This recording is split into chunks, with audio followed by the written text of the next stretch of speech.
Hey, what's up, everyone? Good morning.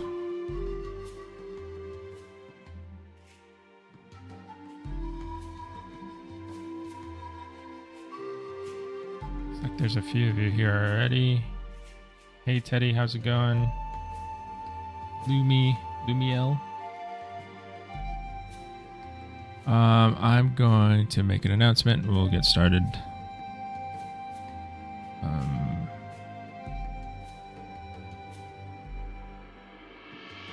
I already was typing it out in Discord, so it should be quick.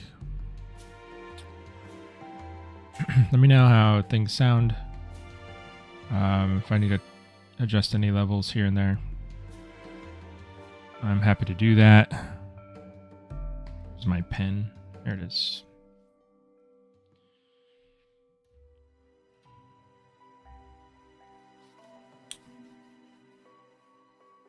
Dinosaur, hey, how's it going? Sharky, how are you? Good to see you.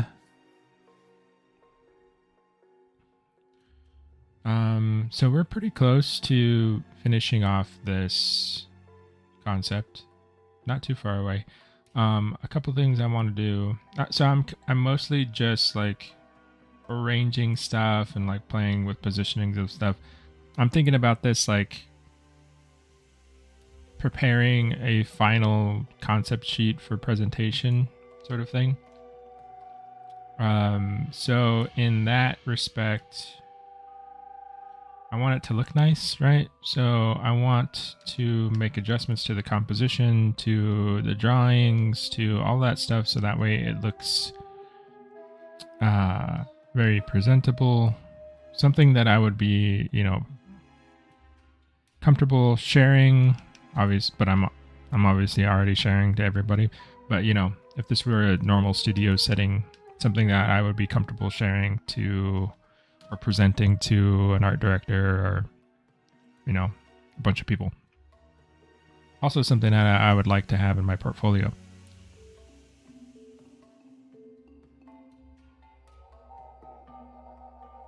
So we're just gonna we're gonna pretty this up a little bit, right? Make it more presentable.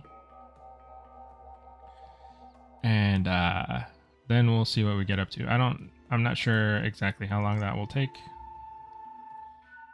Like I said last stream, I'm just gonna like go with the flow for this guy. Like we're gonna get as much done as we can in the streams, and then we'll just keep on moving. I feel like when I set like super specific goals, I don't know. Like I want to push it, but I also don't want to be unrealistic, I want to go like my normal pace. So I did move some stuff around. I'm just playing with the like layout of all this stuff. Just to like see how everything, just to see how like if it looks better compositionally. I like that this is in the center, this top view.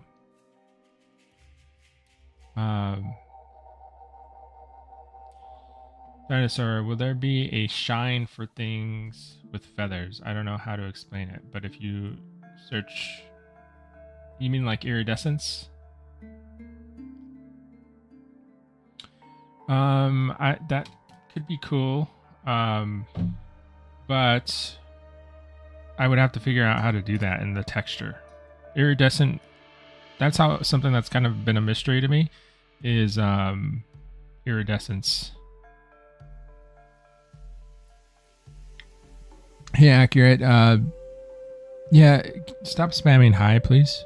I'm totally I mean, I'd like to acknowledge everybody, but not really the way to go about it. I've seen you do it multiple times before, so just come in, chill, say hi. We'll have a conversation. There's no need to spam. I try to see everyone in chat as much as I can.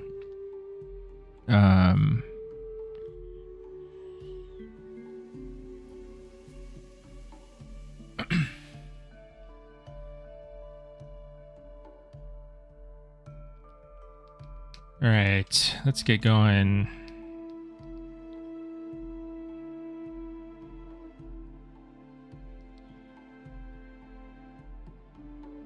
What I want to do is update these concepts to show the fuzz.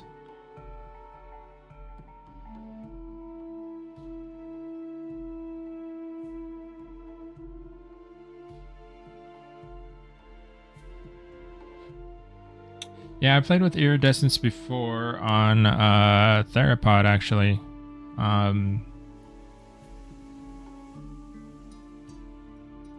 Problem is, I know how to do it in Blender. It just doesn't know how to. I don't know how to translate it to Unreal. I don't know if it translates directly.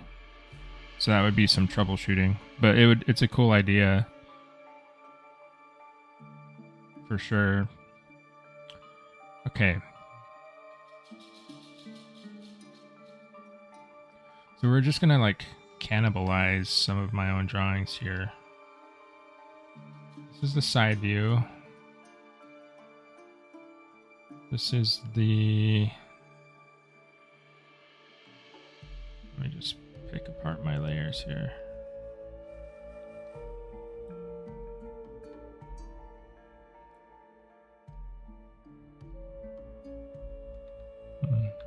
Okay. Duplicate that.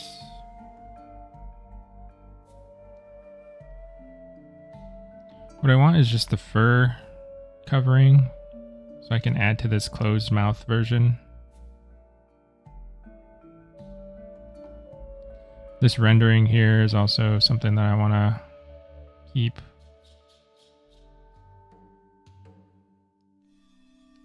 And then we obviously need to rotate this jaw right here.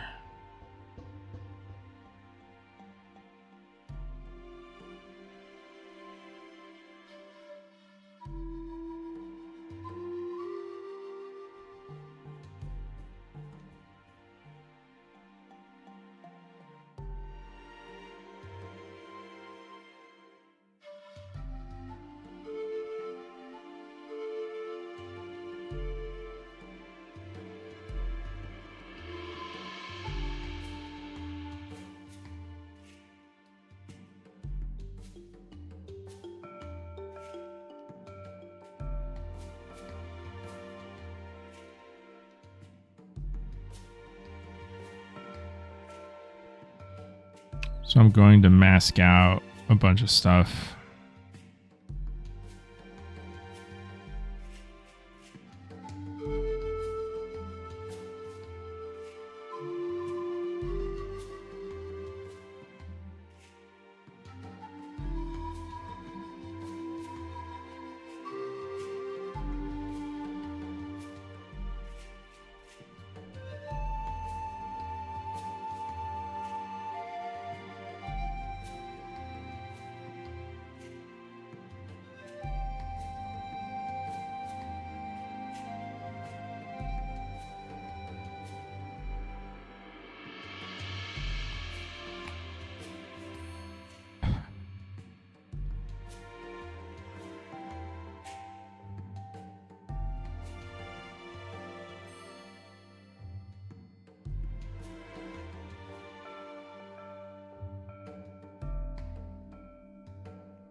Wait, what's going on?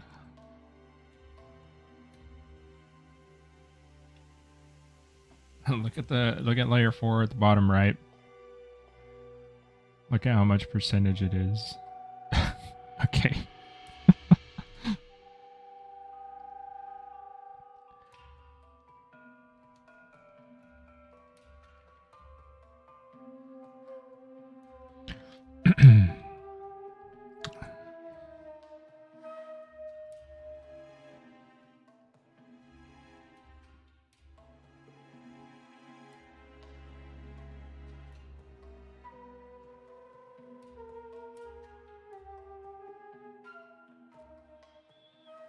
Do I have any advice on sculpting the eye area on dinos?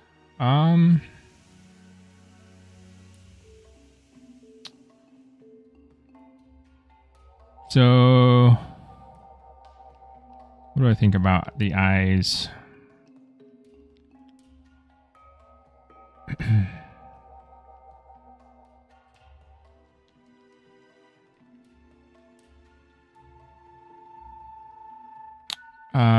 Watch the angle of the eyes. So a lot of times let me get a pen.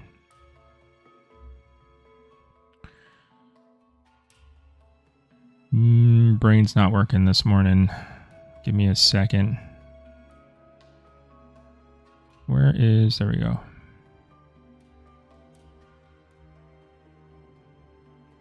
So a lot of times when people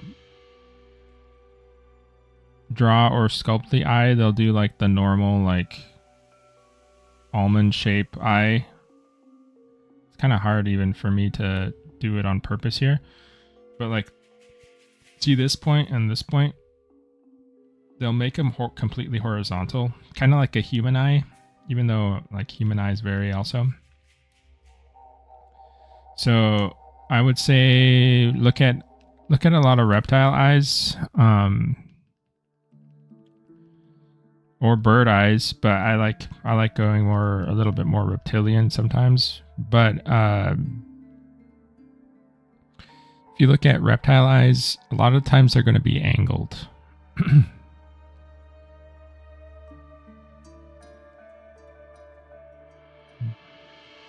So this sort of like tear duct area is going to be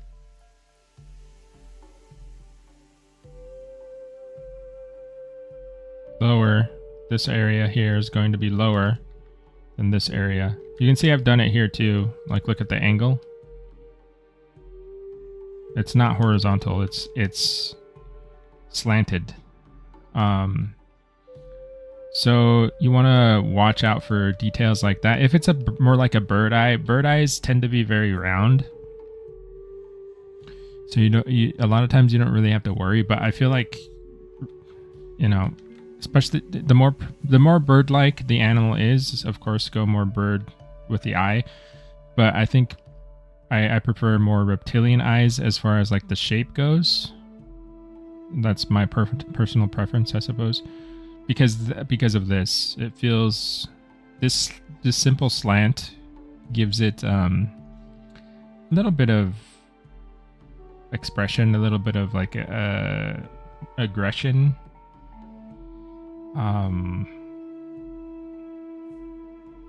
stuff like that. So another thing, the eyes are very important because they show some of the character of the animal. So one thing I would encourage you to do is start thinking of your dinosaurs not just as like examples of a species, but think of them as characters. They are your character that you're creating. So anyone who's owned any sort of pet knows that animals have really unique personalities. So what is, give your animal some life. Like, what's their personality?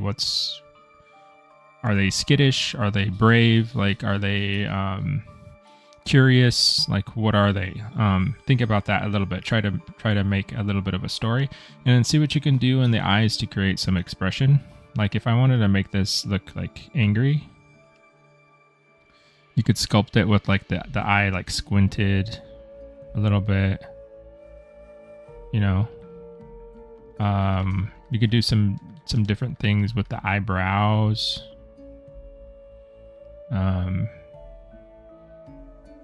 Show like some different character. So I would, the eye gives a lot of life to the animal, so I would give some thought onto like what kind, like who are they,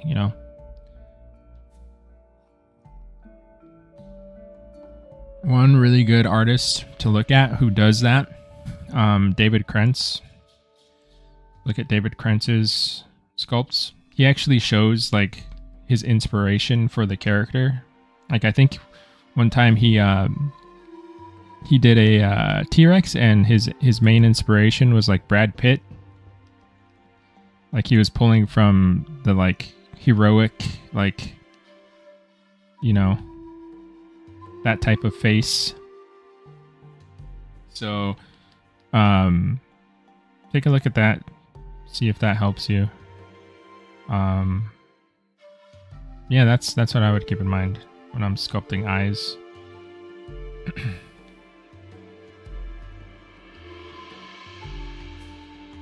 What is the name of the application? This is Clip Studio Paint.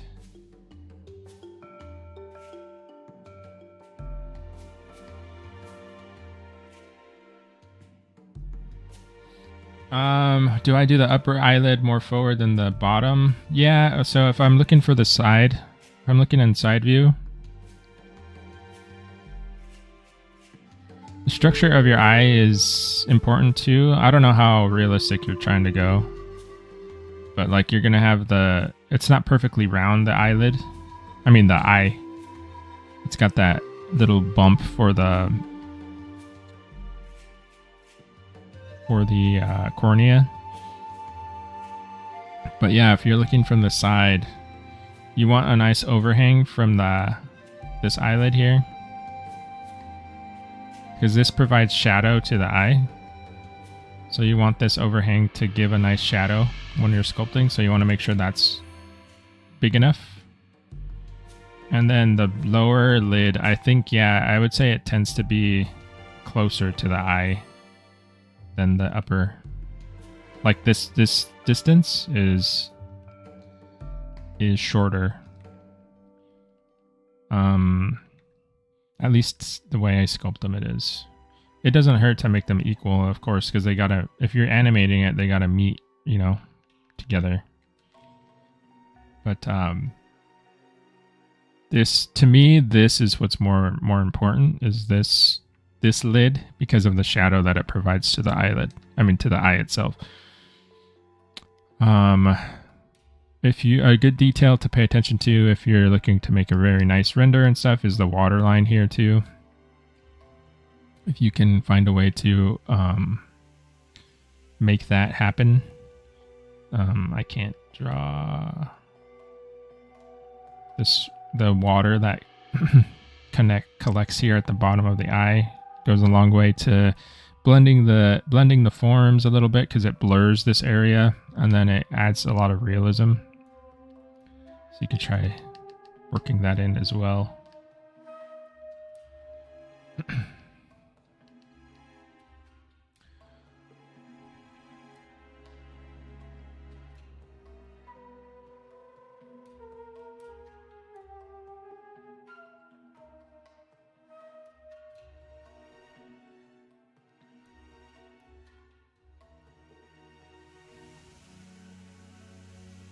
Okay.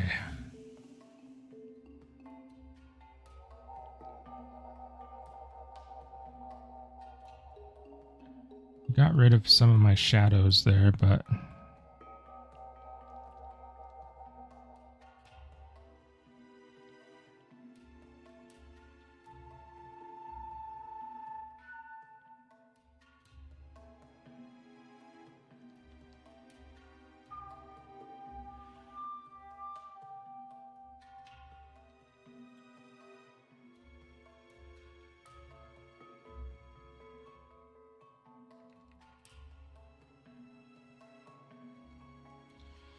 so we get that fur on this version of the head with the closed mouth.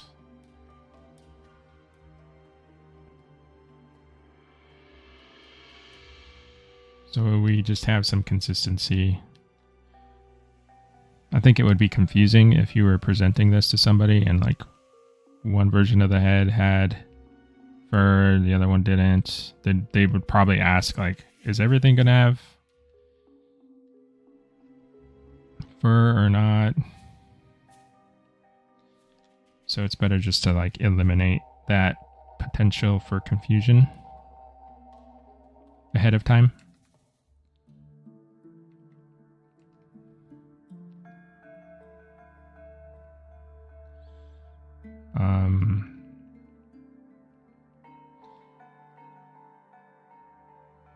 Yeah, sometimes things might seem kind of obvious, you know, like, well, of course, why would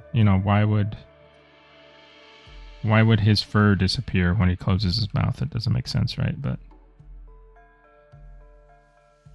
your art director or somebody will ask. They will ask. So just make it clear.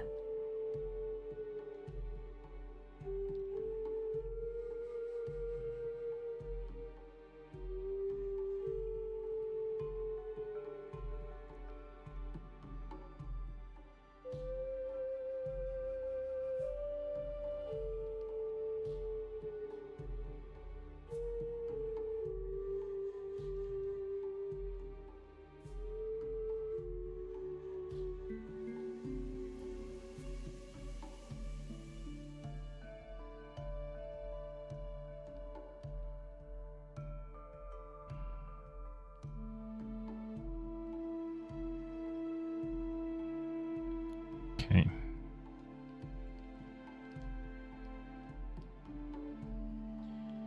I also want to clean up my PSD.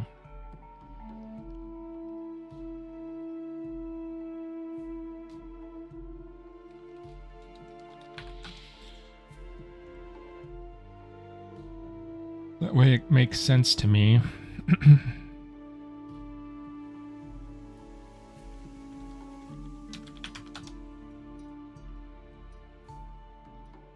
This is all work in progress stuff. I don't need anymore. I'm always like paranoid, like to delete stuff, especially like this construction stuff. Because I worry that somewhere down the line I will need it again. But it makes the PSD confusing, makes the organization confusing, so I'm gonna get rid of it.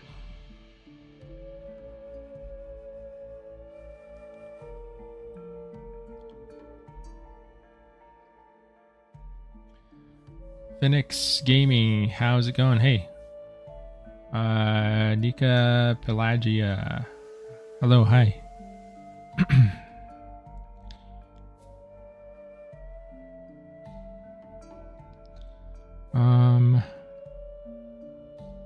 So all we need to do is add some fuzz to this side view, and then we gotta update this view here, and we should be good. I'm probably gonna move the logo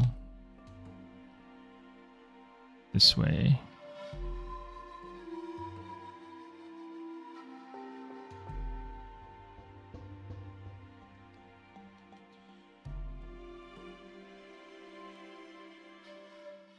Is there an application that I recommend that is beginner friendly?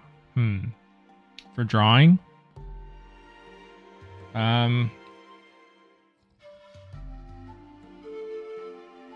What would be most accessible? You're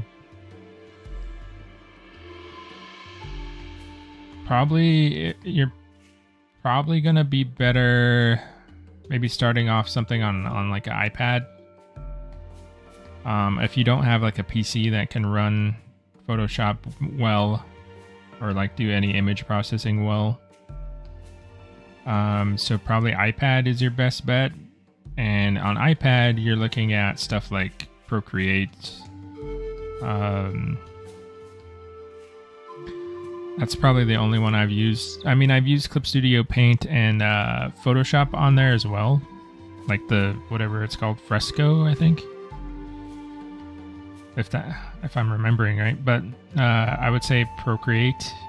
You also, if you're looking for stuff that's free, Krita is probably good. The thing about these like drawing applications is that they're mostly, their UI and all that stuff is fairly standardized. So once you learn one, you can kind of like work your way through the others. It's not super hard. So wherever you start, you're going to kind of open up a lot of avenues to other applications. But I would check out Procreate first, probably, maybe Krita, because it's free and you can just get it on if you have a decent PC to run it, you can probably just get that and play around with it. Try those. Clip Studio Paint is very, very good. It's a one-time purchase, I believe. It's like $60. So if you want to invest a little money, you can go into that. Photoshop, I would say, is something that's, I don't know if I would recommend anymore. It's expensive. You got to keep paying for it over and over again. Unless you're doing a lot of like photo manipulation and like stuff like that, it's not really going to help you.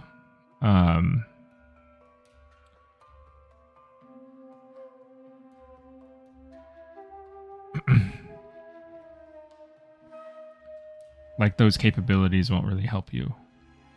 That's what I mean.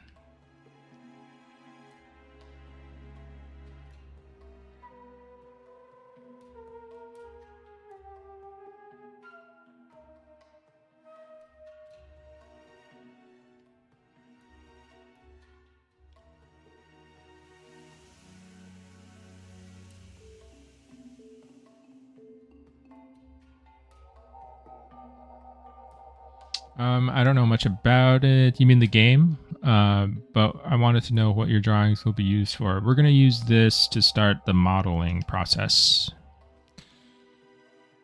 We might, I don't know. I don't want to overpromise, but we might be able to get to that today. Some of it, depending on how long it takes me to fiddle around with this stuff.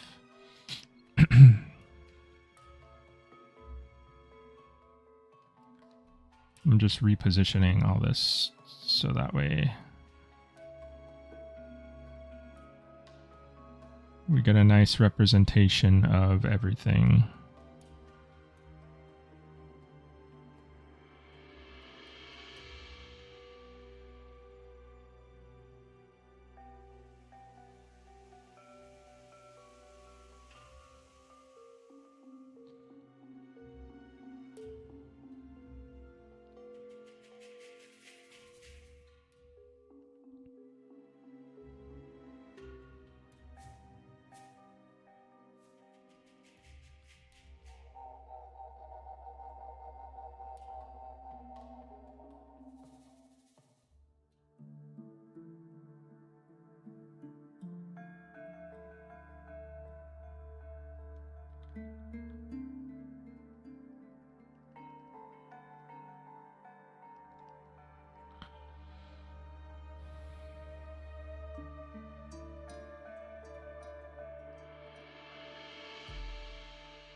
Jurassic Burger, will you make the model? Yes, I will be making the model.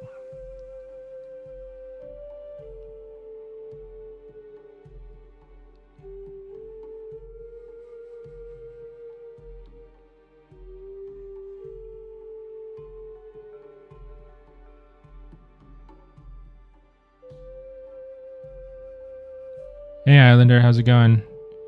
I love the paper effect. Want that on all concepts now. Oh, cool. That's I was just kind of playing around with that this morning, trying to add some more texture to it, but I'm glad you like it. Yeah. I like it too. It's last stream I was talking about a bunch of like traditional media like techniques that I would use to concept with like markers and toned paper and stuff. So that's kind of, I guess, where that comes from. Kind of replicating that experience a little bit.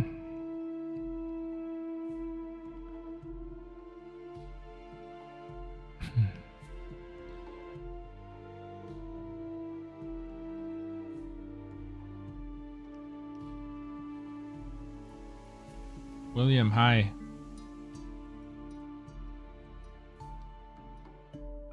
Looks like it's from Walking with Dinosaurs. That makes sense. I mean, it is well, that's the funny thing about Tropeognathus is that I'm kind of unclear as to whether there's some like debate, I guess, that whether it is or isn't Ornithochirus.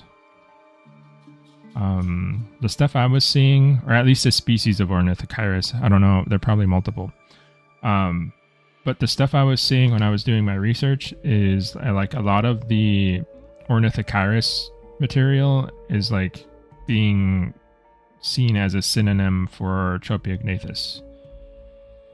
So I don't know.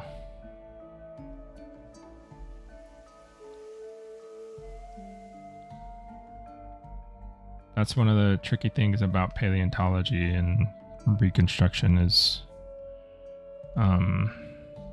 sometimes there's people who like to group things, right? And there's people who like to make everything its own species, and then you have to like sort it out, you know, figure it out.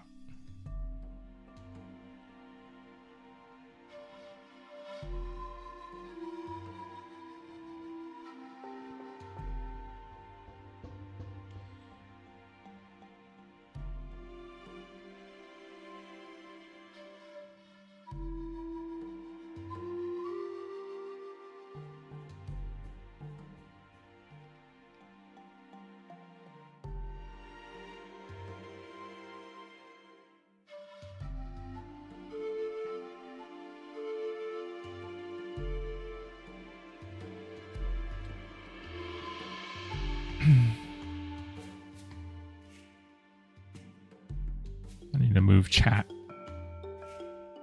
over here.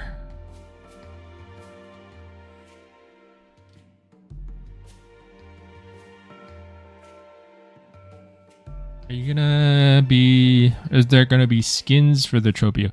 Yes. Yeah, we'll be doing that as well.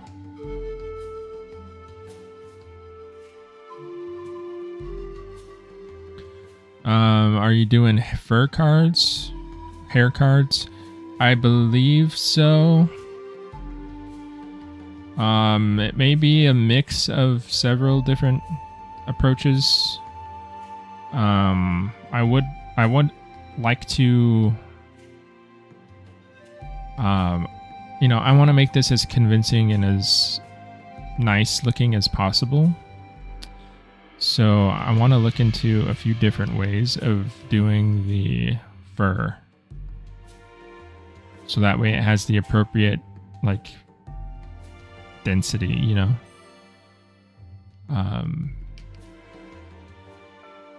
So we'll see exactly how it ends up going, but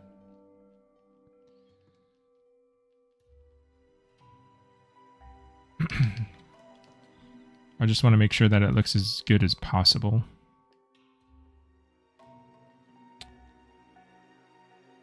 Spider, thank you. Jordan, how's it going?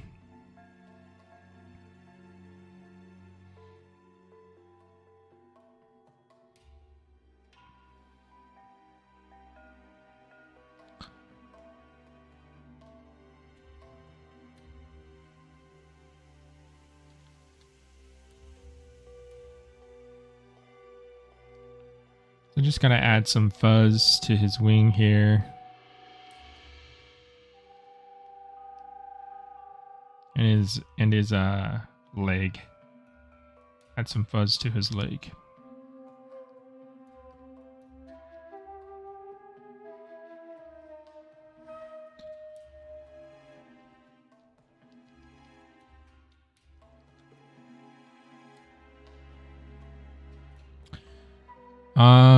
Jurassic Burger, will you design other pterosaurs? If time and, you know, if all goes well, I hope. I don't know if I can say exactly, because there's so many dinosaurs on the roster. I would love to make all of them, you know, but I want to be realistic. I will do as many as I am allowed to. I'll say that.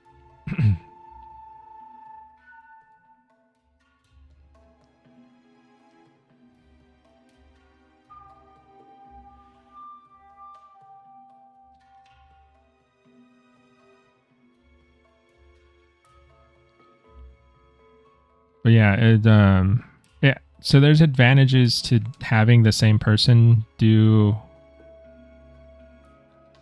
all of, a group of things, right? Because same person's doing it, it has a high degree of consistency. So it means that it all looks good together. They all look like they were done by the same hand. When it comes to like small indie games, I think one of the hardest things for indie games to achieve is cohesion, as far as like the way it looks. Because you have a bunch of new or like new-ish people doing a bunch of art, and they tend to bring their own like look and feel to it, which is cool. But if you put all of that together, it kind of looks like a hodgepodge of it'll look like a hodgepodge of different people doing their own style on the same thing, and it gives it can give more independent or small studio games like this feeling of like just it's not cohesive. Like consistency is important. People expect consistency. So that is the advantage of having one person do all of a section of things, right? Downside of it is that it's one person, so you can't do multiple things. You have to wait till one thing is done and then move on to the next and on to the next and on to the next. So that's where you would kind of have to get artists that can match what has already been done, or you have to be able to have somebody like manage the vision, the style. That's where like art directors and stuff come in.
Mr. Candle, thank you. Thanks a lot. Is a diving mechanic planned for Tropeo? I don't know. I don't think I can speak to that right now. That would be more of a question for Furious, because he's making all the like mechanical decisions, I believe, or he's working a lot on them.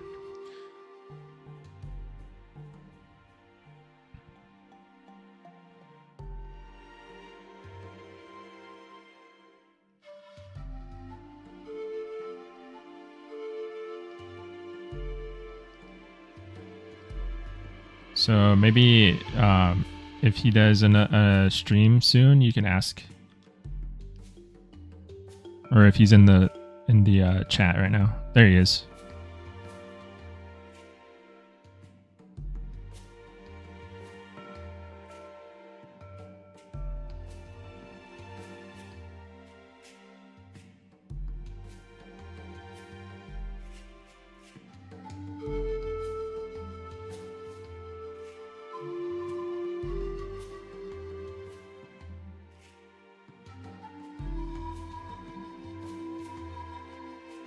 Are you also making playstyle art, like how the dino is going to hunt? I mean, I don't know. It depends on if we feel like that's useful.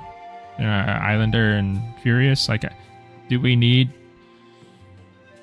like sketches to show like how, like, to visualize how certain mechanics might look in game? Because I can definitely do that. It would be fun. I just don't know if it's necessary.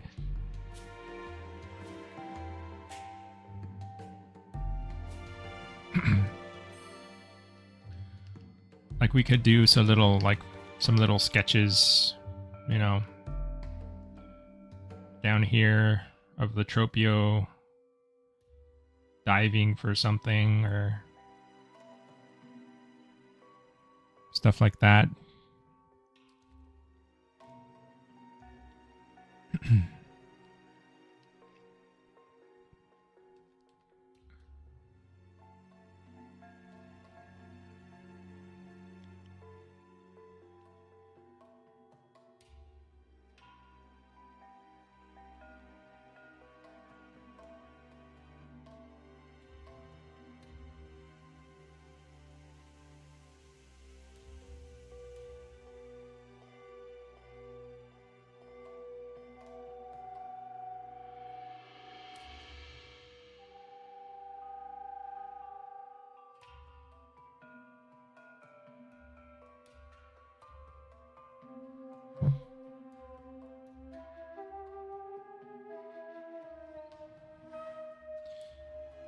Yeah, okay.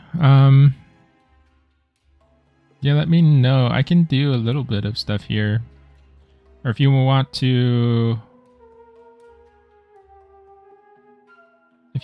send me like a little bit of maybe like an outline of like, these are the mechanics that are important for Tropeo, and then I could do a little bit of visualization for how those could look. As some little quick vignettes.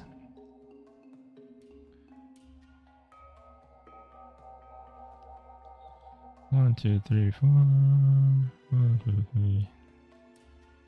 I always forget where the little claws go when the wing is bent.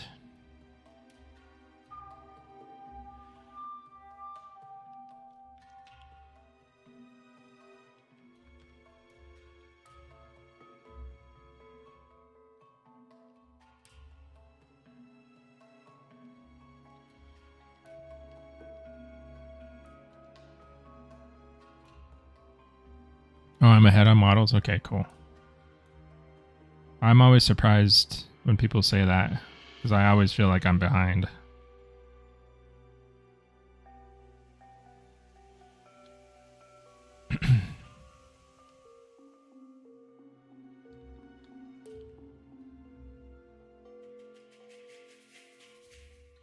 And then some of this can be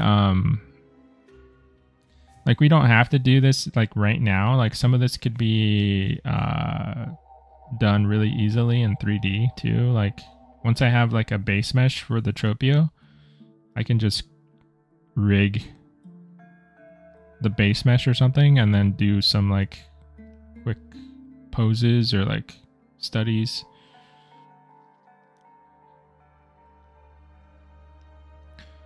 This would be, like, say this is the water line.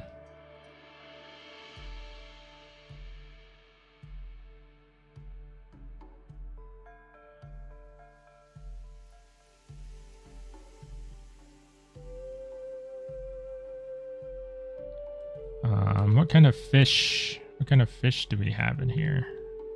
I don't know.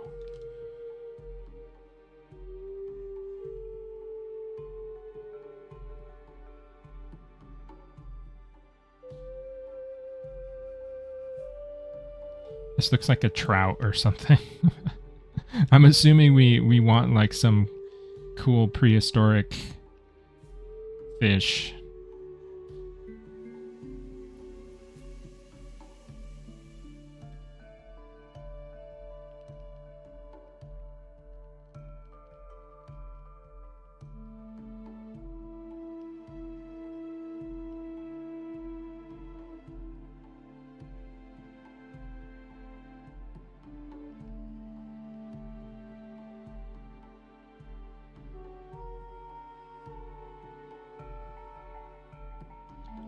Where did my swatches go there? A turtle.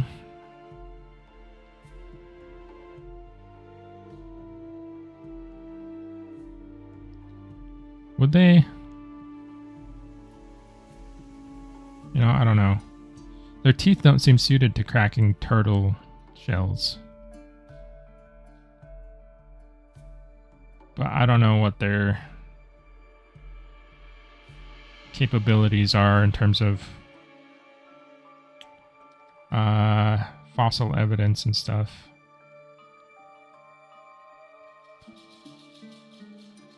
I suppose it wouldn't be beyond the realm of possibility. Maybe they do like cool stuff like pick up the turtle and then like drop it, you know? There's some birds and stuff that do that. Like they pick up hard-shelled prey and then they drop it on rocks from the sky.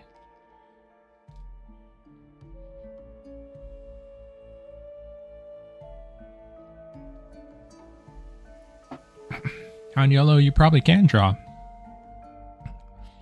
I think everyone can draw. I mean, you probably started drawing as a kid, right? Everyone, I think, draws as a kid. For some reason or another, they stopped, but I'm pretty sure at some point.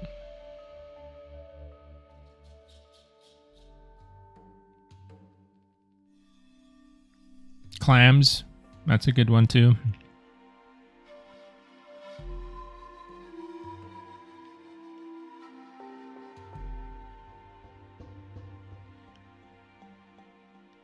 That's one thing, I don't know, I don't want to get into like controversial discussion or whatever, but that's one thing that like,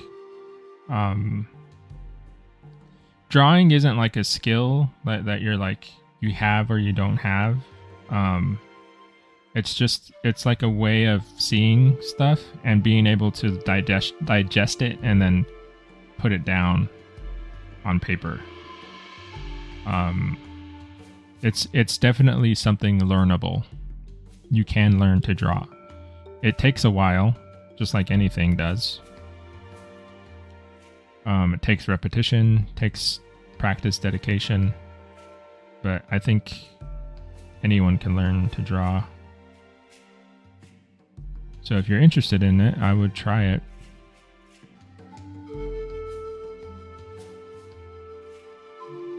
You find a good course online or you find a good mentor to help you, you can learn to draw.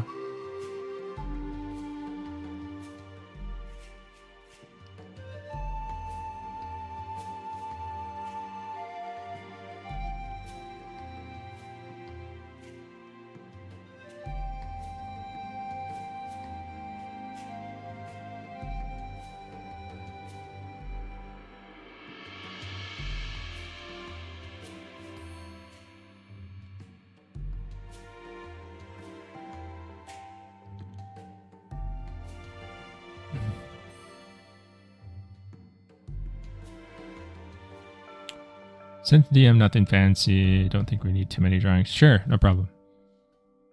Thank you.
Okay, I can do some. I can do some. Thanks for the notes. Those are some pretty cool ideas I can work from.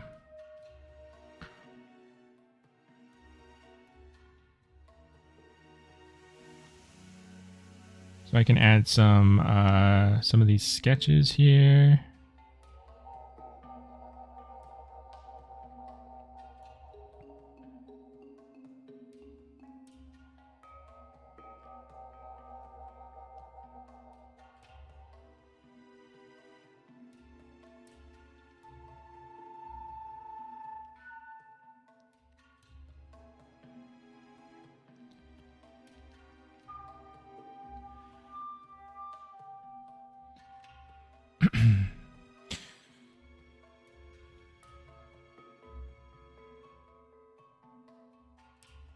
I grew up with my cousin. We drew together as kids, and he kept going. I played video games. He went to art school. Well, there you go, you know. Ask your cousin for some tips.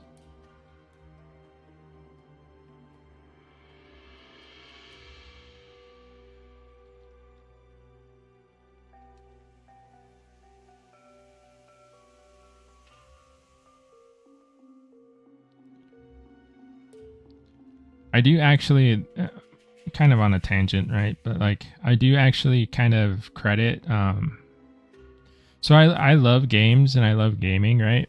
But I am kind of glad that I didn't get exposed to games like sooner, because I think part of the reason why I was able to focus so much on my art is the fact that I was like kind of bored.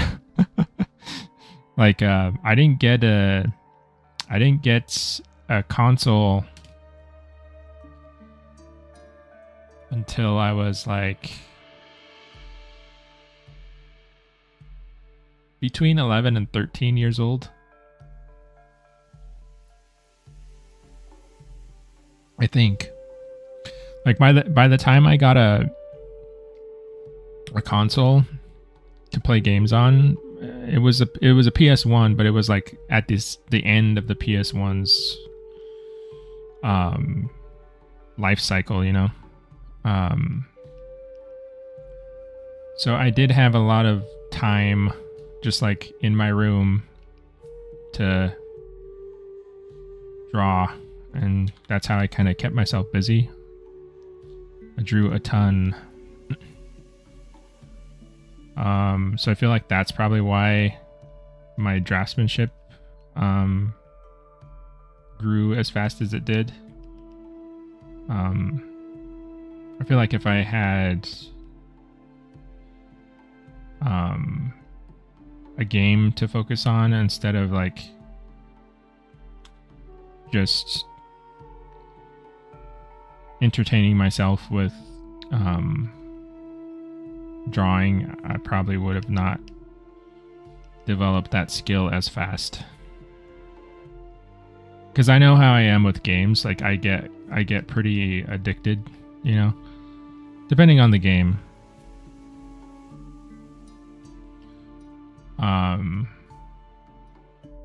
Especially as a kid, I could spend hours and hours and hours just gaming.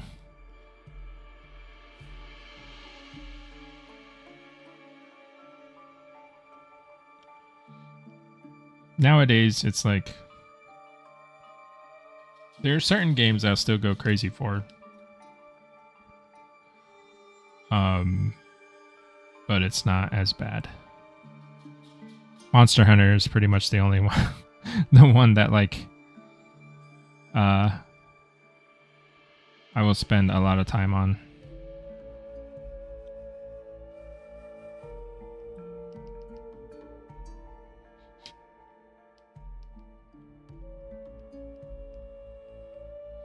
I need to make a new window of this, that way I can see my drawing while I am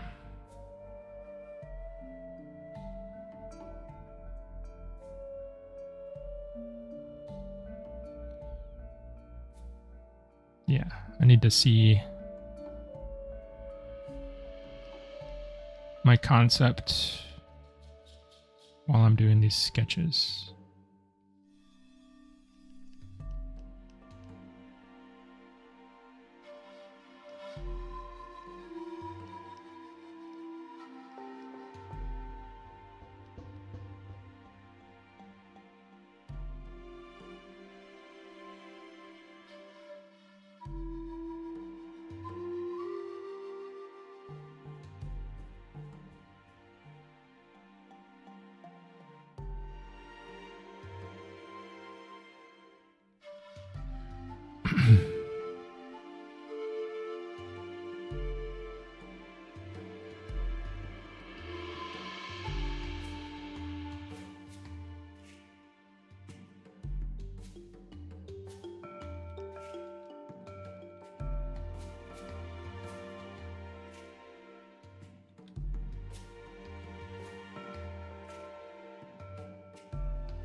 Oh, Packy next.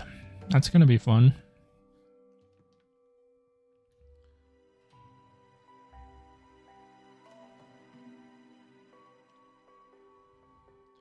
I actually done a decent amount of work on Packy. I did a full reconstruction of a skeleton.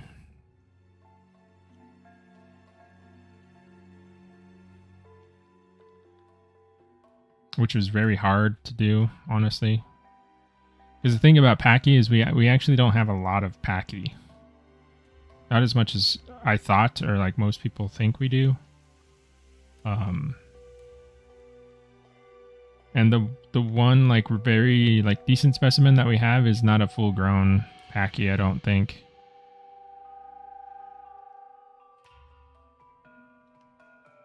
And then there's that whole thing with like the ontogeny of the skull and like how that changes in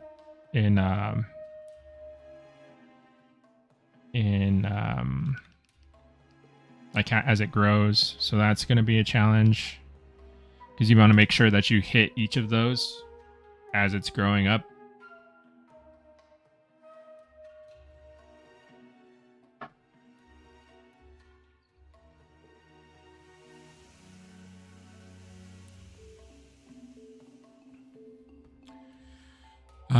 Dinosaur, would it feel nice when playing the game, seeing that you designed the playables and seeing them come to life?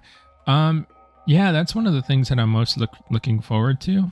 I mean, it's already really cool seeing like the shorts that come out of like the Urano and the Eocarcharia like running around and like fighting each other and all that cool stuff. But yeah, being able to play it, like actually play, is going to be a lot of fun. Especially if I get to play with some of you guys, right?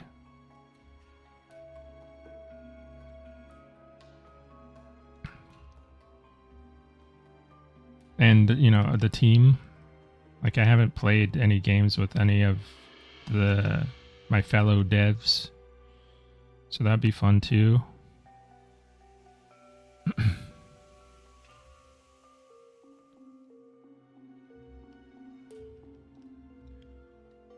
I am a little bit nervous though, like,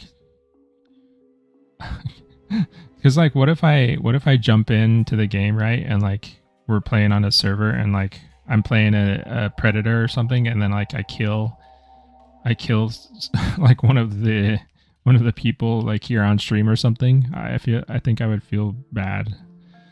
But I don't want to be a jerk, but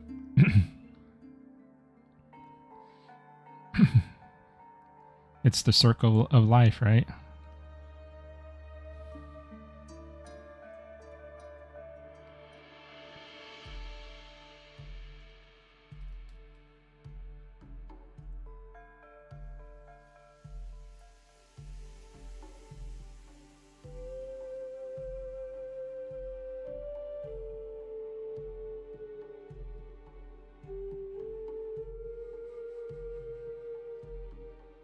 I mean, in all honesty, I'm not gonna, that's assuming that I'm even good at the game, right? You guys might be killing me left and right.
Yeah, for me, I just want stuff to do, you know? Like I hope like and it's super difficult, right? Because playing as an animal has a lot of different challenges that come along with it versus playing as a human. Because as a human, you have all these different motivations that you can base gameplay off of. Like you can craft stuff, you can like build a house, you can, there's all these things that you can think about to make human gameplay interesting, but an animal's gameplay is hard. Because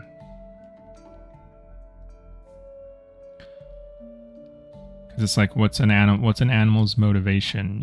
Like what do they want to achieve?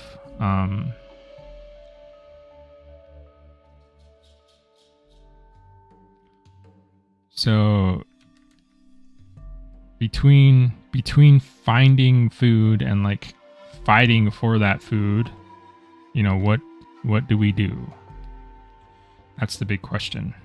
Because it can be either very cool or it can be very like,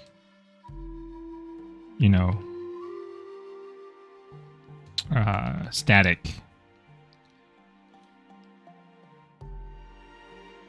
So I just want cool stuff to do as a dinosaur to keep me entertained in the in-between time when I'm stuff to work towards.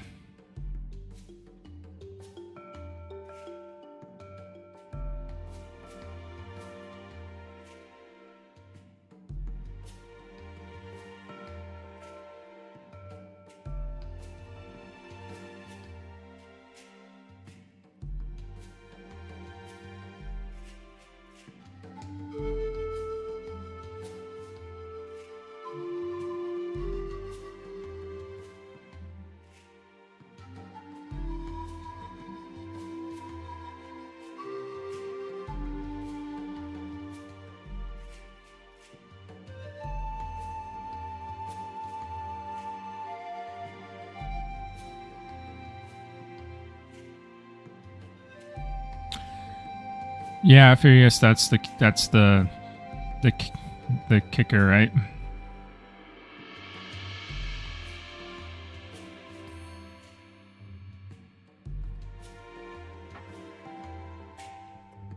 Like no matter what you do, you're still, the dino is still manned by a thinking human, so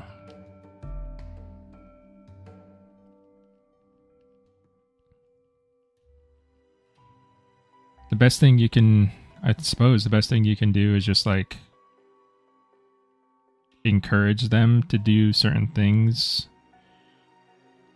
like reward them for certain things that animals would do in the hope that they do those behaviors more,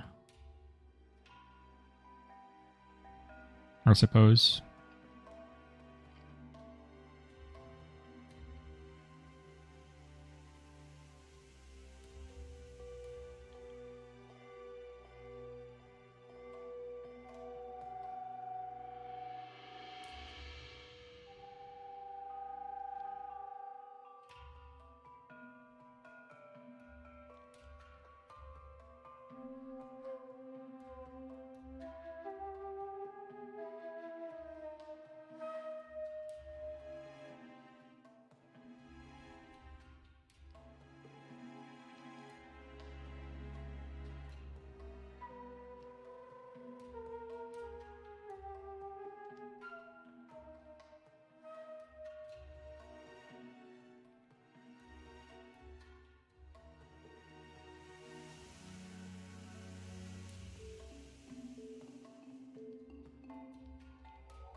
All right.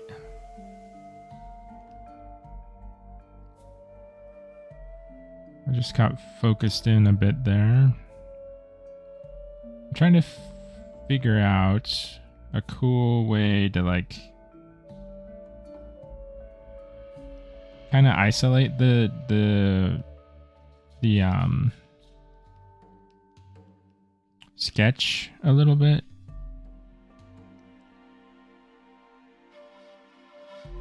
So I was thinking about like maybe showing a little bit of the environment as like a vignette.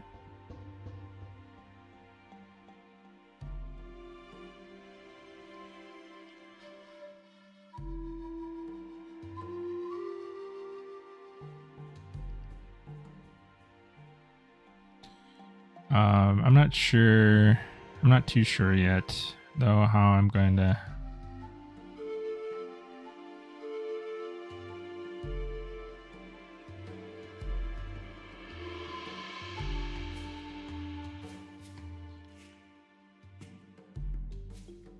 Present this exactly. I think I like the gesture of everything's working well. Let's see. Fish will be semiotoous. I don't know if I know what that is.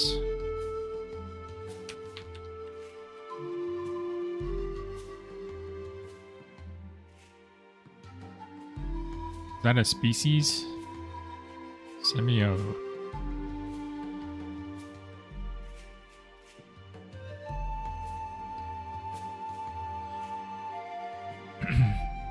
Semiotoous?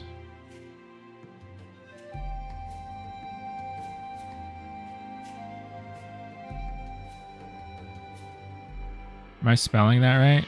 Or is it semionotus? I see semionotus. Looks like a carp. Basically.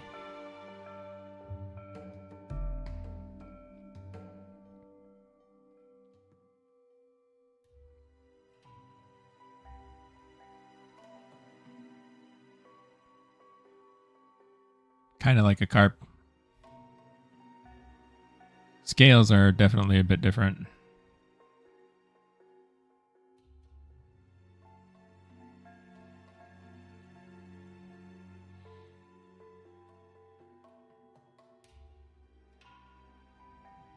Yeah, there we go.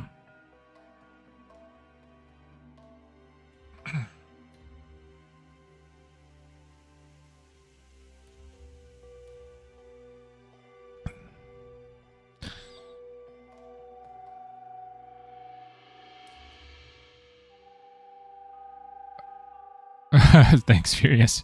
I've appreciated your dedication to even the small sketches.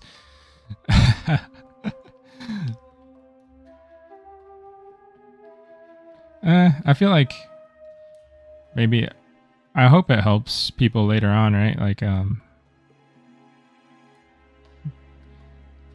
helps them with a clear vision of what could be happening, right?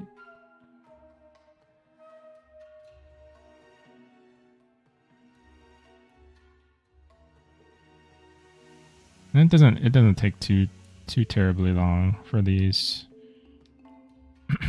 -1, thanks for the donation. Hello. I know I'm late, sorry. No worries. Oh, don't worry. Furious. It's a weird name. Who needs to memorize that spelling, you know?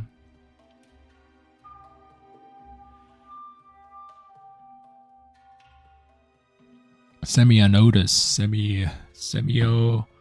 semiototus.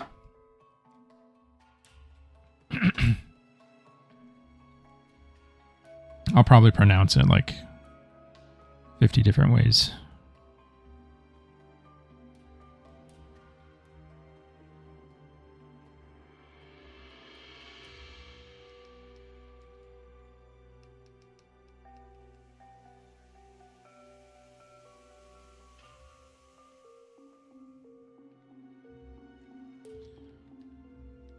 You gotta fix his leg. He doesn't have a leg.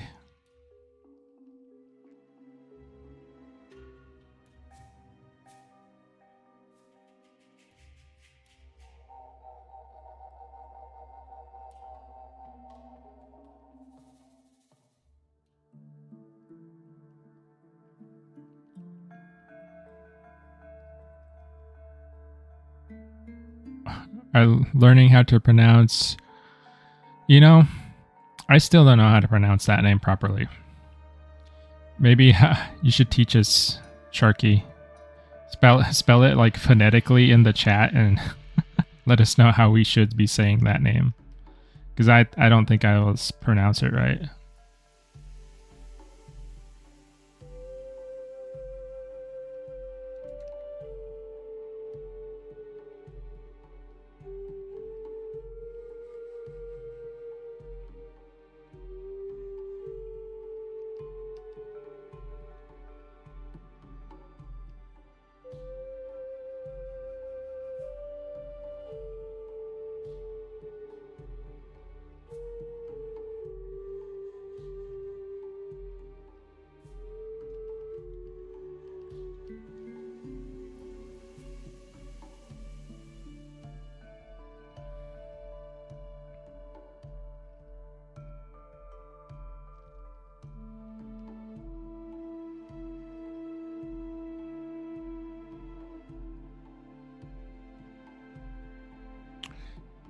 Changchosaurus. Okay. That is not how I would have said that.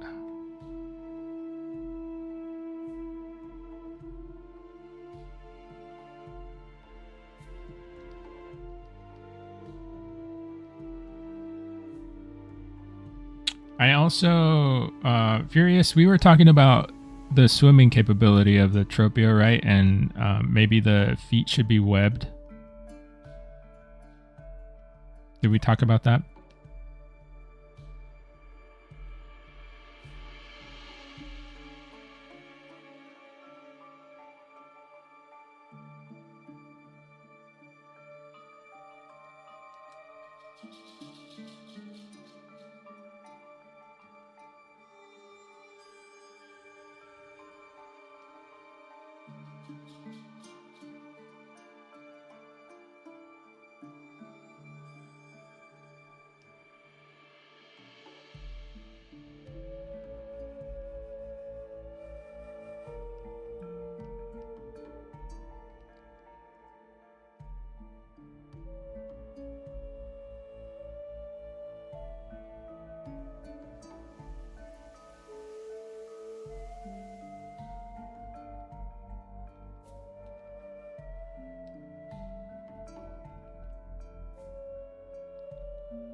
Let's see.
Let's see.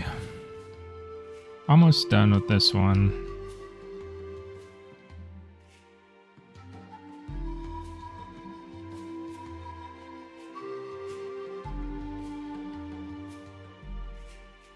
Furious gave me a handful of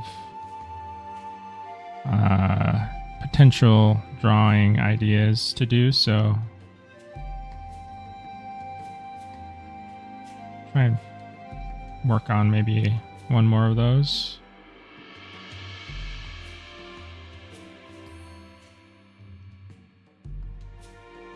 The ones I have a good idea for. Some of them I don't have a great idea right off the bat.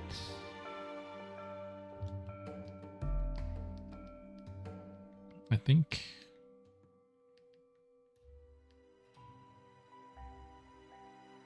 his legs might be a little bit too big.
We'll leave that. We'll leave that there, I think.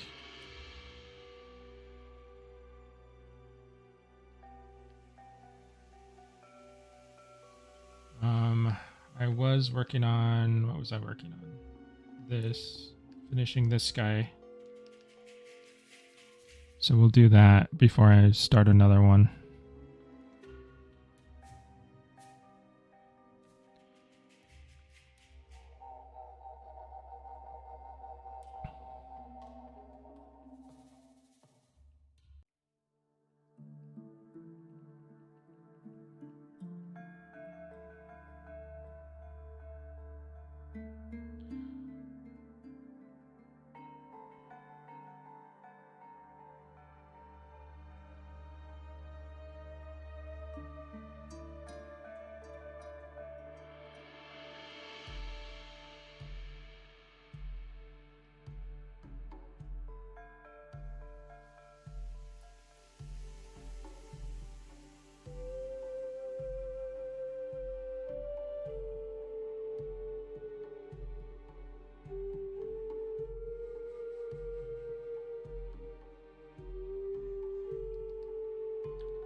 Okay.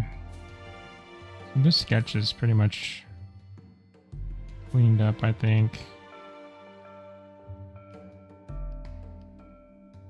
I'm wondering if I should keep the white highlights on it, or if I should just leave it as like a sketch like this. Because the white highlights look cool, but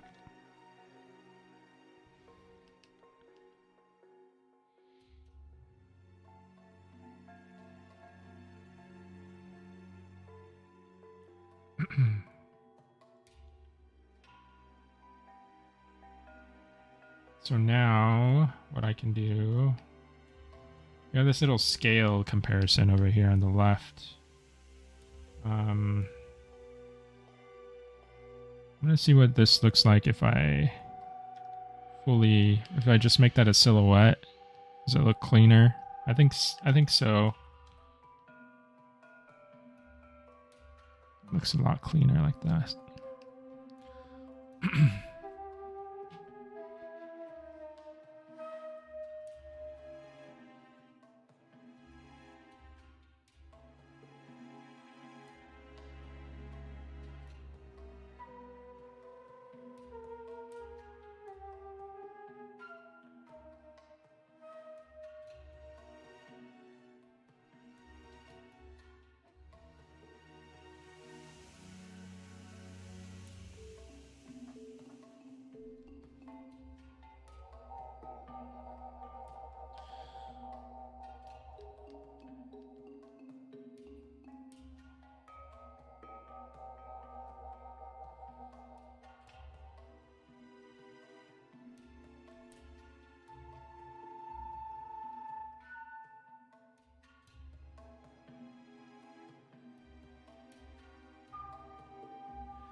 One of my lights just went off.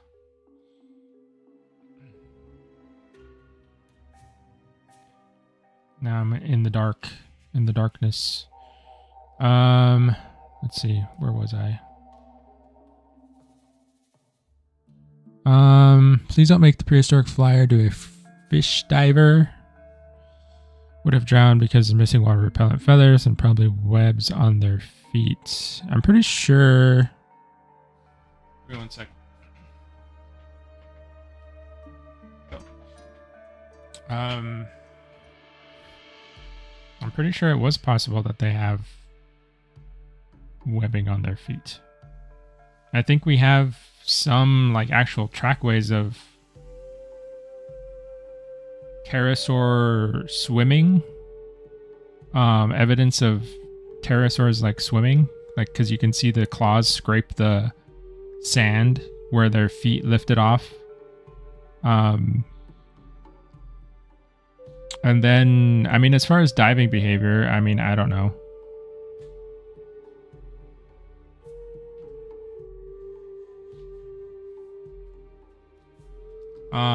Is it like 100% accurate that they did that? Probably not. Is it plausible? Is it? I think so. I don't know if we actually know the characteristics of their feathers and if they were water repellent or not. Like there's a lot of stuff that we don't know for sure. Like, so saying they definitely did not do something is kind of, you're speculating either way, I think, in my opinion. Let me see. I mean, I agree that it's probably a little bit more realistic for them to do skim feeding, right? But even some skim feeders in modern day still dive for fish. Like you mentioned pelicans. Some of them still do dive for fish.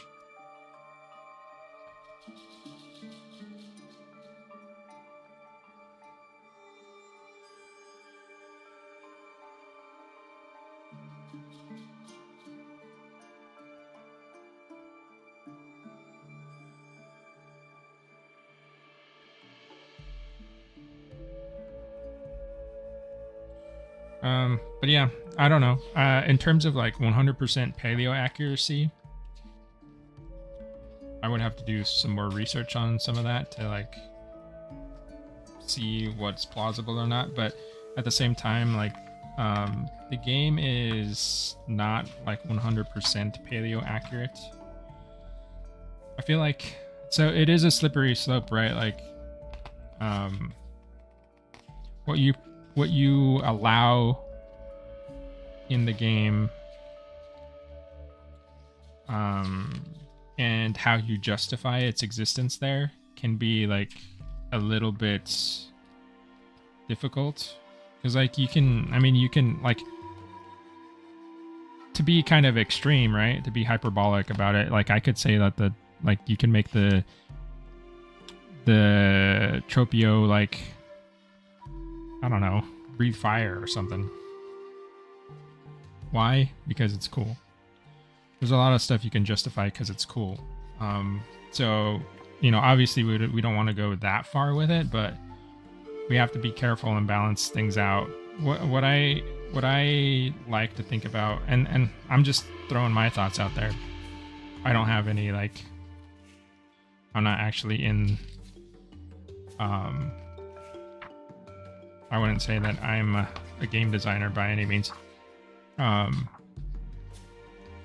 Is it plausible that a seafaring, like a fish-eating bird, you know, a fish-eating flying reptile could dive into the water to get fish?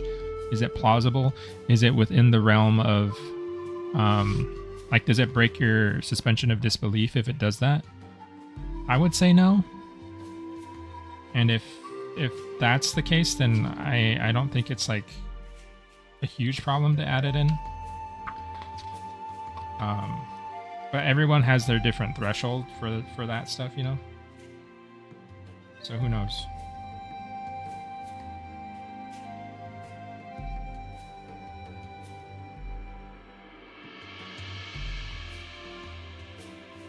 I'm just thumbing through a book here.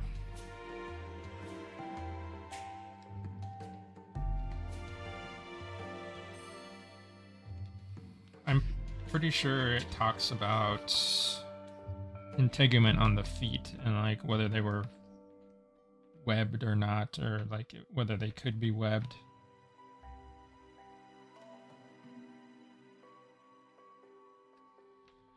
Yeah, like here it's talking about Pterodactylus, and now you can act in a fossil of Pterodactylus, you can actually see the membrane of the wing on the hind leg, and you can see the little webbing between the feet.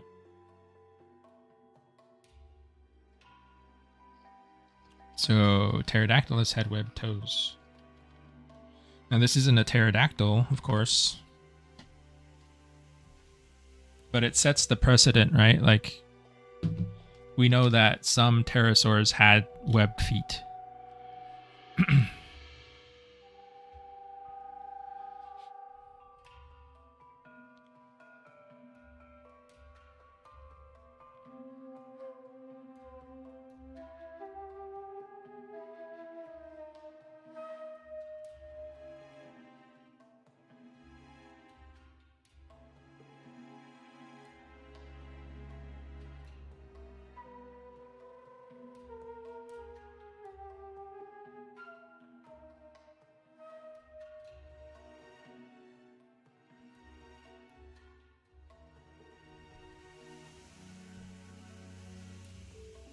Yeah, sorry, Chevy. If you're saying some of that, like send me the data. Send me the papers. I mean, it's if that's like out there, right, in terms of the scientific opinion, then it should be in a paper somewhere. So it's fairly easy to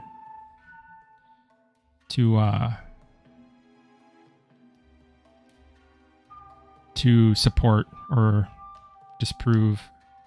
But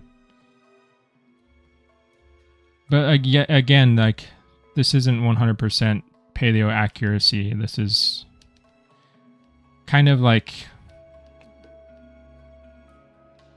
I don't know what you would even call it. Like, it's kind of like, you know, in the same way Assassin's Creed like takes you back into like the French Revolution, you know, like it's definitely basing itself in historic fact, but it's embellishing stuff to make the game a good experience. So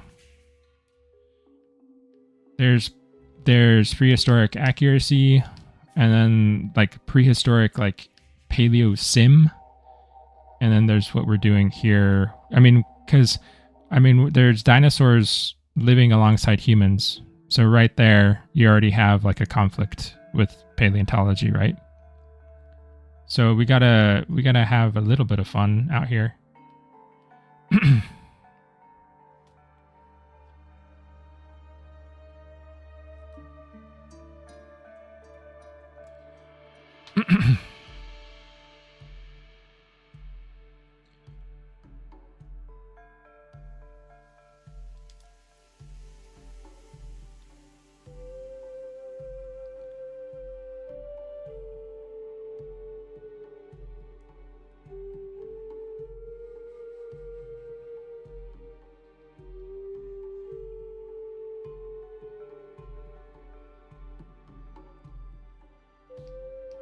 I mean, I feel like I'm pretty like stingy. I mean, what's the word?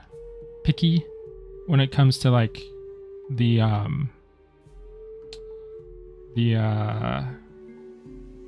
dinosaur like media I consume, right? Like dinosaur games. I actually don't play that many dinosaur games because I'm so picky.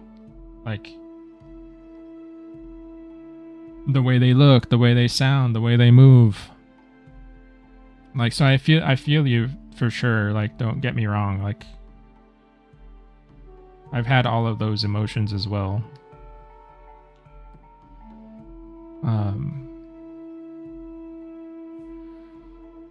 We're just doing our best to make a good experience. So, and you know, the thing about games, right? Like, things can change. Like, we might have a certain feature planned right now, right? But during testing or when we get the demo out and all that stuff, people might dislike a certain thing, or it might be unbalanced, or, you know, there's all these different factors that might happen. And the cool thing about games is you can change stuff. You can take out a feature, you can add a feature, you can tweak it, tweak the balance, make it more fun.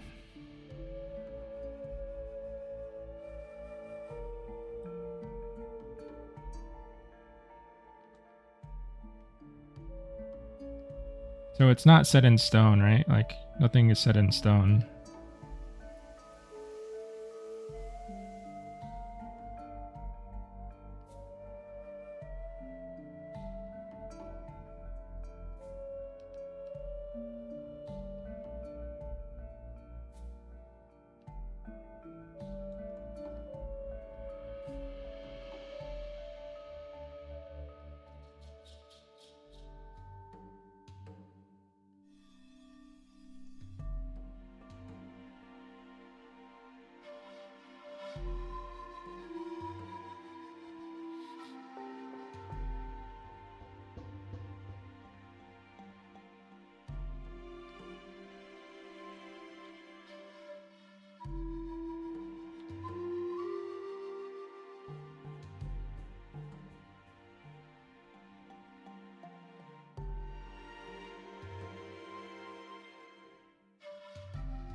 Kivarstra, hey, how's it going?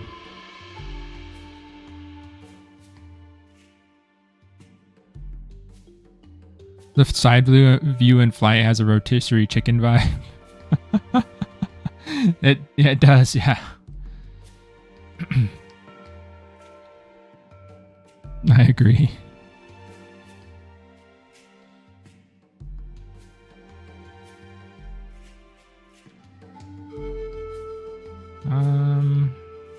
I need to see this, so I'm going to turn it to an obnoxious color really quick.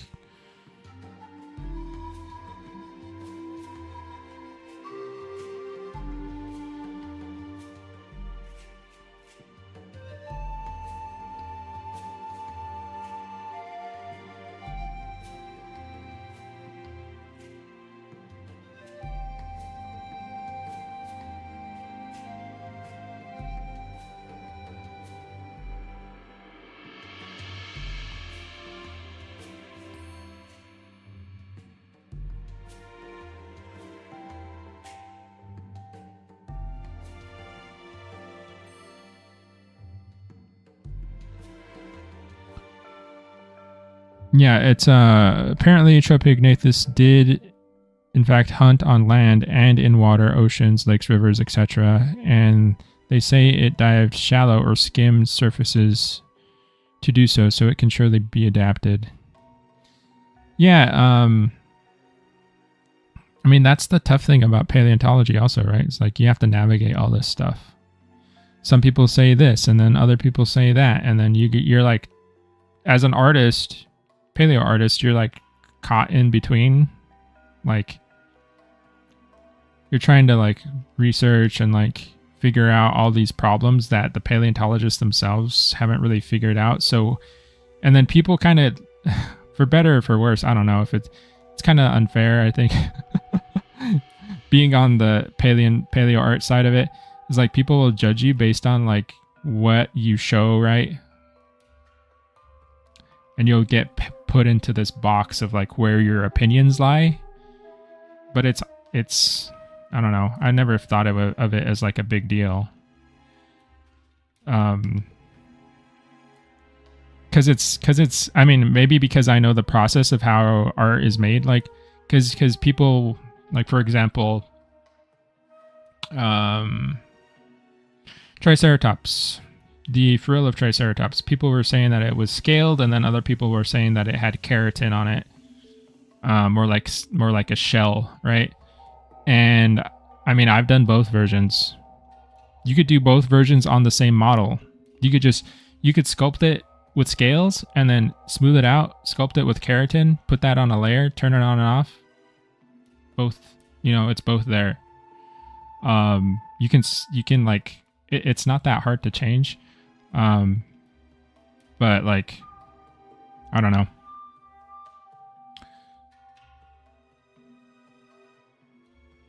I feel like it's an iterative process. Like, we're learning, right? So we got to give ourselves permission to be a little bit wrong here and there.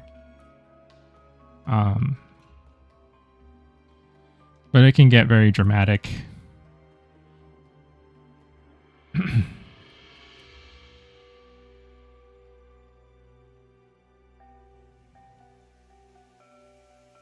Fortunately, I haven't dealt with too much of that, but I see it.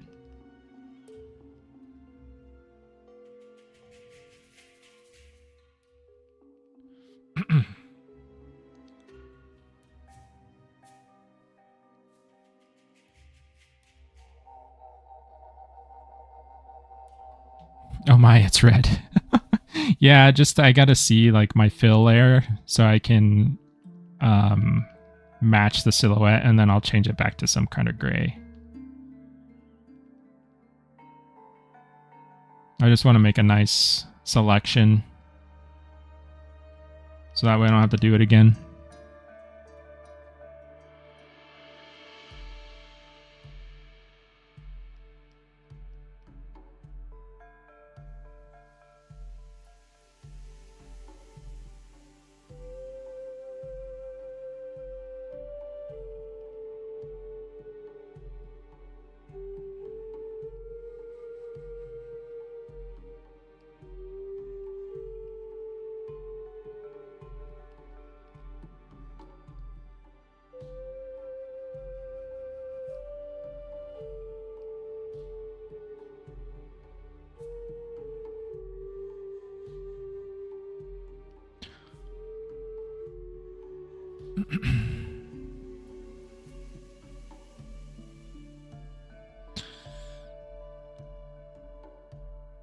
Kivarsha, this is how you color too. Nice.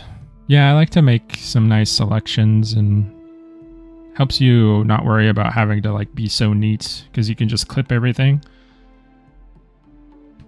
You can clip everything to the selection that she made.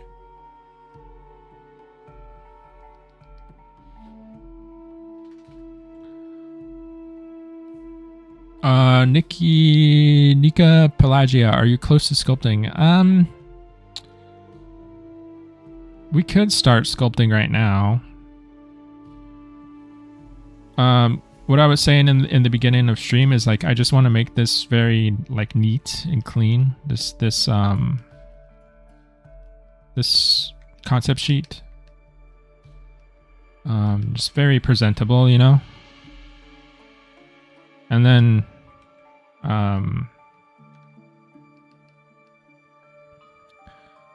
we'll move on. And then we also talked about the idea of like adding little studies that show the behavior of the animal, so it could help the animators a little bit.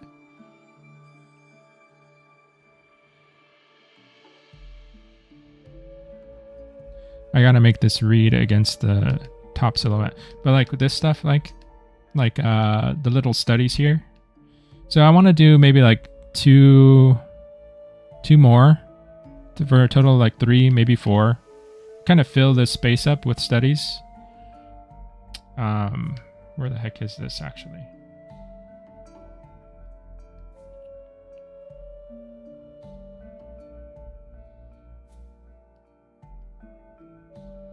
I should have labeled that. There it is. Make a group.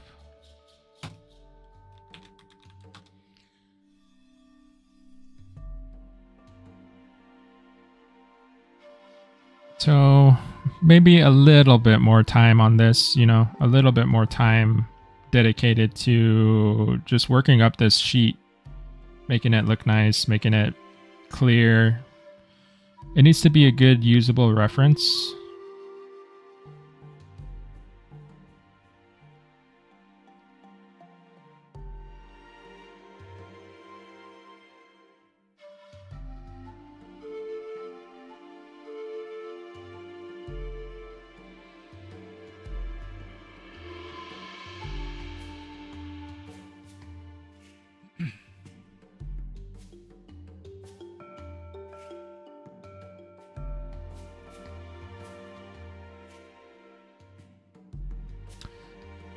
No worries, Chevy. Chevy O'Horn.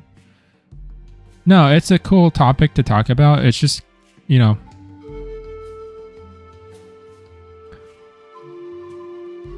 I try to keep an open mind is all. It's a hard balance. Like it's it's really hard. I totally understand.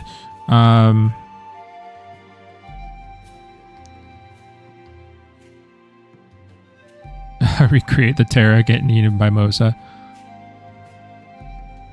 Oh, I see what you mean, yeah. Like a little,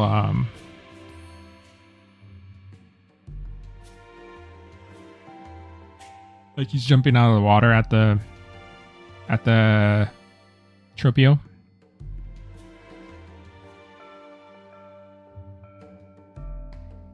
That is fun to do. Like, I started doing that a little bit with the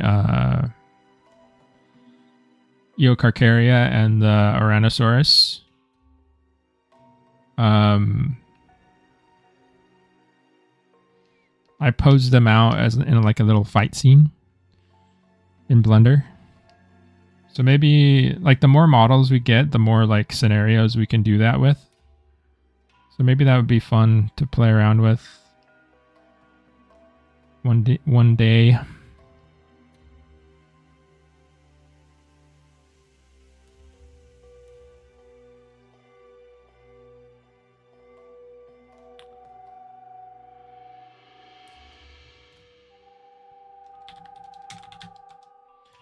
Side view. That's the top view fill.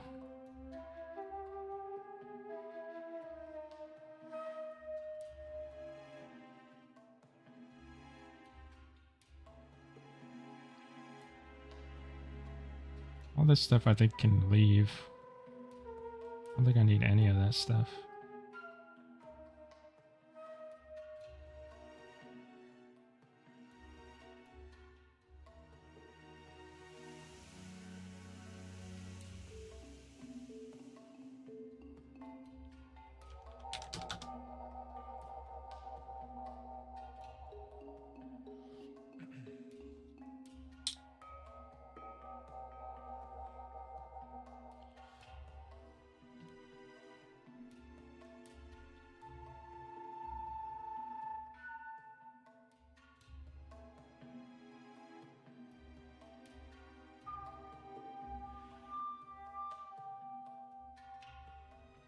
Unseen. Can't wait to be a human running from all these scary things. Or getting a hunting crew together to farm a dino. That's cool, yeah.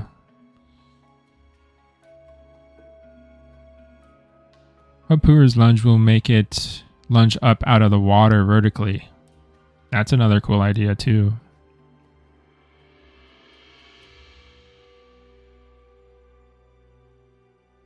I mean, you have to have some sort of like threat to the pterosaurs out on the water, right? Like you can't just let them roam the ocean for free or like roam the lakes and rivers without worry, right? Gotta have some sort of spooky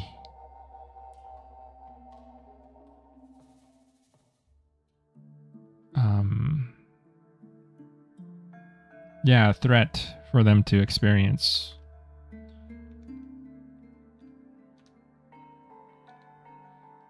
I mean, the herbivores have to watch out on land for predators coming up behind them and stuff like that. Predators got to watch out for other predators. That would be cool.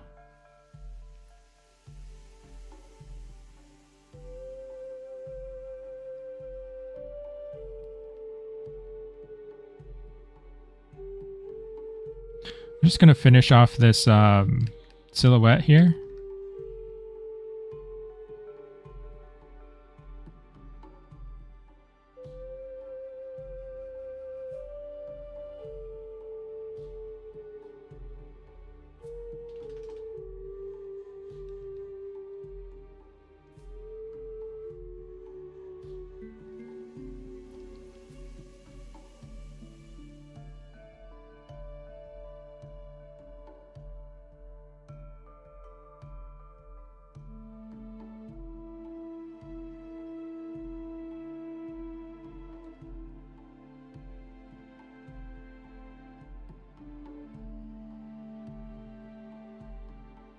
And then we'll probably call it a day.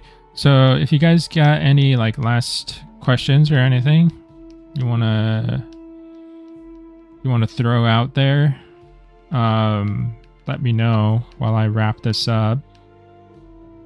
So next week is gonna be a little bit strange, right? Because in the US we got Thanksgiving, so I'm gonna be gone for that.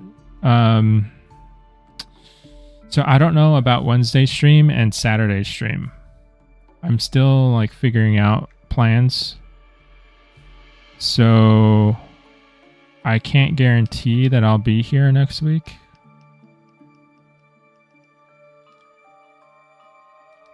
Is anybody traveling or doing anything special for Thanksgiving if you live here?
Across the pond.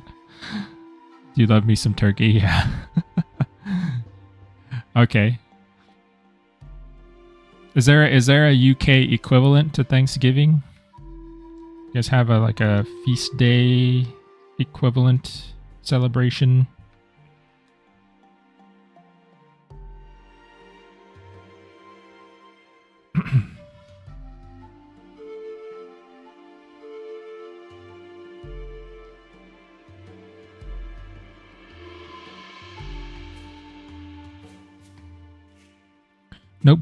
Nope.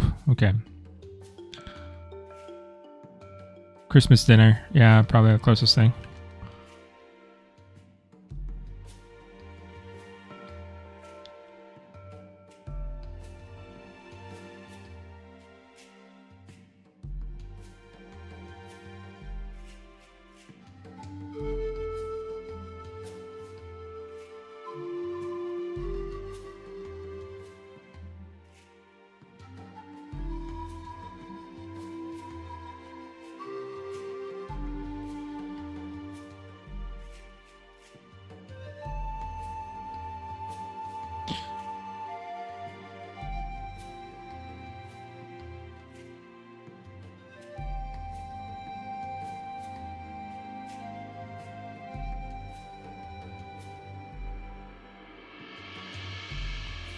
Okay, so this is how the sheet's looking so far.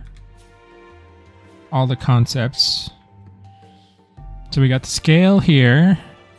We got the modeling like the essential modeling information here. This is what I'll be using to like sculpt against this. And then we'll do some like probably another drawing here, maybe in the corner, maybe something here. Fill out this side nicely. If there's any other information I need to include on the sheet, let me know. Furious Islander, if you're in there. Otherwise, I'll message them on Discord.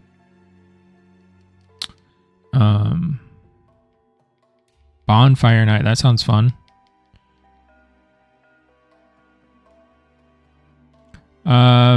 Thanksgiving is, you know, I am not an American history historian, and it's kind of weird from a like a native perspective, because it's basically a celebration of when like the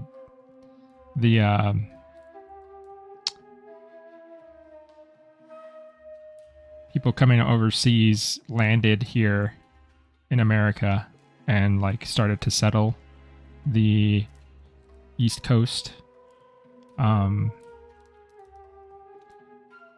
And yeah.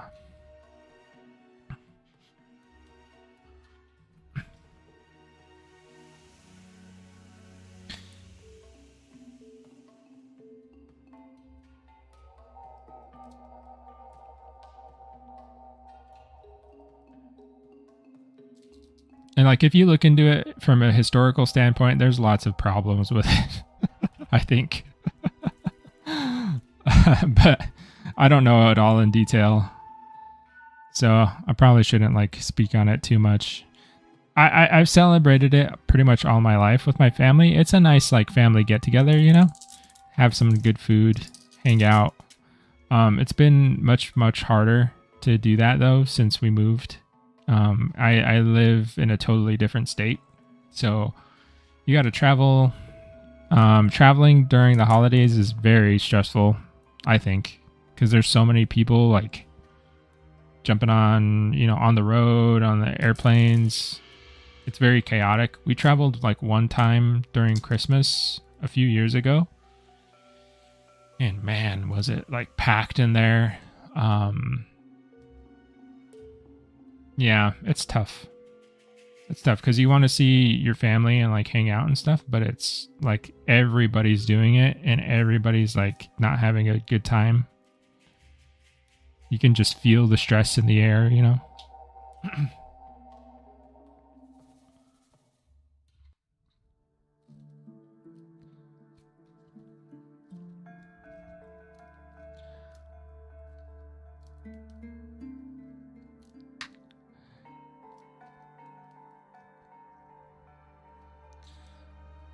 Yeah, for sure. Okay, guys. Well, if you are traveling for Thanksgiving and doing all that stuff for the holidays, safe travels to you. We'll see how it goes on Wednesday, and Saturday as well. So I would just play it by ear. You know, keep an eye on Discord and stuff if you want to join the stream. I'll make an announcement for sure, like I always do. So I'll let you know what's happening. But otherwise, thanks for being here today. Keeping me company, chatting with me, asking questions. And we'll keep going on this next time. Have a good weekend, everyone. Bye-bye.